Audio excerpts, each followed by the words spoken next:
ముత్యమంతా పసుపు ముఖమింత ఛాయ ముత్తైదు కుంకుమ బతుకెంత ఛాయ ముత్తు మురి పాలలకు ముంగిళ్ళలోన మోడు పువ్వులు ఆరు కాయలు కాయ సాంగ్ ఎట్లుంది అంటే నాకెందుకో ముగ్గు పెడుతుంటే ఈ పాట గుర్తొచ్చిందనమాట.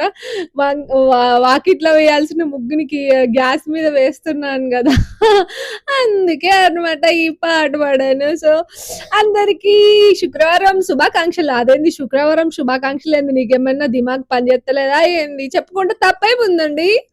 సో ఇంకా విషయానికి వస్తే ఇవాళ మళ్ళీ పెసర్లతో దోశలు చేస్తున్నావా అక్క, ఏమున్నది ఇలా రొటీన్, ఏం చూపిస్తున్నావు అక్క, ఊకే చూసిందే చూసి బోర్ కొడుతుంది అని మీరు అనుకుంటున్నారా? కాదు, అట్లయితే మీరు ఈ పెసరపప్పులో కాలేసినట్టే.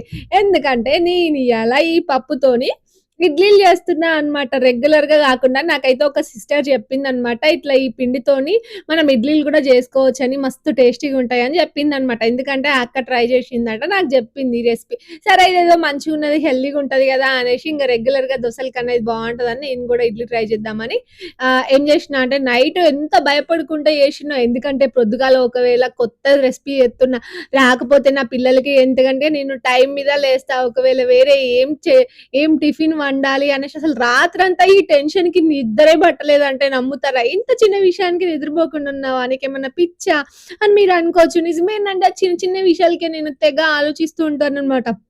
నిజంగా నైట్ మస్తు ఆలోచించుకుంటా ఎప్పుడు నిద్ర పట్టిందో నాకే తెలవదనమాట. ఇంక ఏం చేసినా అంటే, ఒక కప్పు పెసర్లు తీసుకుంటే అందులో కొంచెం ఒక 3-4 స్పూన్ల అన్ని మినపప్పు, 2 స్పూన్ల బియ్యం, ఇవన్నీ వేసుకొని మంచిగా రాత్రి పడుకునే ముందు కడుక్కొని ఒక 2-3 సార్లు కడుక్కొని నానబెట్టుకున్నా అనమాట. ఇంకా ప్రొద్దున లేచిన తర్వాత నార్మల్ గా దోశల పిండికి మనం ఎట్లా మిక్సీ పట్టుకుంటామో అట్లనే మిక్సీ పట్టుకున్నా. నేను చూస్తున్నారు కదా, మిక్సీ పట్టుకొని ఇంకా చక్కగా ఇడ్లీ పాత్రలో నెయ్యి అప్లై చేసుకొని ఇడ్లీ లెక్క మంచిగా అందులో వేసేసుకున్నాను. ఒక 15 మినిట్స్కి అట్లా మంచిగా చక్కగా ఇడ్లీలు అయితే రెడీ అయిపోయినాయి. చూస్తున్నారు కదా నేను ఎట్లొస్తాయో ఏందో అని మస్తు గాబరా పడ్డా, కానీ నిజంగా మస్తు అంటే మస్తు ఉన్నాయి. టేస్ట్ కూడా నార్మల్గా దోశ తినడానికన్నా ఈ ఫీల్ వేరే ఉందన్నమాట. మీరు కూడా ఒక్కసారి ట్రై చేయండి, ఎందుకంటే పెసర్లు ఆరోగ్యానికి చాలా మంచి అంటారు కదా.